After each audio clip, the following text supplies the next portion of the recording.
সময় কিভাবে চলে যায় তা ধরে রাখা যায় না। তো আজকে ডিউটিতে যাওয়ার জন্য তৈরি হইতেছি। তখন বুঝতে পারলাম আম্মু আজকে বোয়া ভাত রান্না করতেছে। আর বোয়া ভাত দেখলে আমি লোভ সামলায়ে রাখতে পারি না। তো এই বোয়া ভাত আমার খুবই একটা প্রিয় খাবার। যারা বিক্রমপুরবাসী আছে তারা এই বোয়া ভাত অবশ্যই চিনে থাকবেন।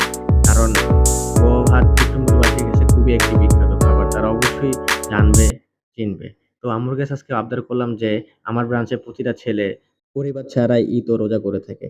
তাই তাদের জন্য বোয়া ভাত ও এই পাটায় বাটা ভর্তাও নিয়ে নিলাম। কারণ এই পাটায় বাটা ভর্তা ও বোয়া ভাত খেতে খুবই মজা। কারণ ২ টা পরিবেশ ছাড়া চলবেই না। আর সাথে আমার জন্য নিয়ে নিলাম পাটায় বুছা বোয়া ভাত। কারণ এই পাটায় বুছা বোয়া ভাত আমি খুবই ভালোবাসি। তো আমার ব্রাঞ্চে প্রতিটা ছেলে ফ্যামিলি ছাড়া থাকে। তো তাদের একটা পরিবারের খাবারের স্বাদ দেওয়ার জন্য আমি আমার সাথে করে নিয়ে বের হয়ে পড়লাম। তো প্রতিটা দিন আমার একই স্থানে, একই গন্তব্যে, একই জায়গায় যেতে হয়। তো প্রতিটা দিন একই স্থানে যাওয়ায় আমার যাওয়ার পথে আমার সামনে এরকম একটি জায়গা পড়ে, জায়গাটা আসলে আমার মন খারাপ হয়ে যায়। এই জায়গাটা হলো কিছুদিন আগে একটি মর্মান্তিক ঘটনার শিকার হয়, দুর্ঘটনার শিকার হয়। এই জায়গাটায় দেখতেই পারছেন কি অবস্থা।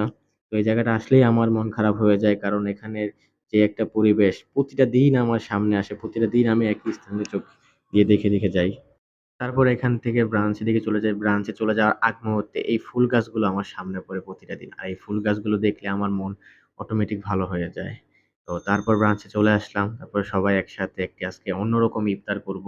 বোয়া ভাত, পাটা পোছা বোয়া ভাত, সাথে ভর্তা, বিভিন্ন রকমের সাথে শরবত, কিছু ফলও রয়েছে এবং প্রত্যেকটা ছেলের মুখে হাসি দেখে এটাই আমার বড় ভালো লাগা কাজ করতেছে যে প্রতিটা ছেলের ফ্যামিলি মায়ের হাতের খাবারের একটা স্বাদ দিতে পারলাম। কারণ ওরা ফ্যামিলি ছাড়া থাকে এবং তাদের এই মুখের হাসি দেখে আমার নিজেরও ভালো লাগা কাজ করে। আল্লাহ হাফেজ।